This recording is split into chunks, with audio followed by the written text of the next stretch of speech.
పిల్లలు తల్లిదండ్రులను ఒక ప్రశ్న అడుగుతుంటారు తరచుగా. ఏంటంటే, మా కొరకు ఏం చేశారు, ఏం సంపాదించి పెట్టారు అని అడుగుతూ ఉంటారు. కానీ పిల్లలను కనటమే గొప్ప సంగతి. కానీ వారిని పెంచి పెద్దవారిని చేసి పెళ్ళిళ్ళు చేస్తే ఇప్పుడు మా కొరకు ఏం చేశారు అని అడుగుతారు. మరి వీరేం చేస్తున్నారో కూడా తెలియాలి కదా. ఇంత పెద్దవారు అయ్యాము, ఇప్పుడు మన తల్లిదండ్రులు ముసలోళ్ళు అయ్యారు, వారి కొరకు మేము ఏం చేస్తున్నామని తెలియాలి కదా. అది పట్టించుకోరు. ఈ తల్లిదండ్రులు సంపాదించిన ఆస్తి మాత్రం కావాలంటారు, వారిని మాత్రం పట్టించుకోరు. ఇది న్యాయమా? ఇది న్యాయంగా ఉంటుంది అలాంటి పిల్లలకి? అందుకని నేను చెప్పేది ఏంటంటే, మీ తల్లిదండ్రులను సన్మానించండి, గౌరవించండి.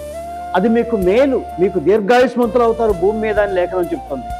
మనం దీర్ఘాయుష్మంతులం కావాలంటే మన తల్లిదండ్రులను ప్రేమించి గౌరవించి సన్మానించాలి. వాళ్ళ వృద్ధాప్యంలో వారిని దగ్గర పెట్టుకొని మన బిడ్డల్లో ఒక బిడ్డగా వారిని చాక్కునే విధంగా ఉంటే వారు ఎంతో సంతోషంగా ఉంటారు. మీకు కూడా ఎంతో ఆశీర్వాదం ఉంటుంది.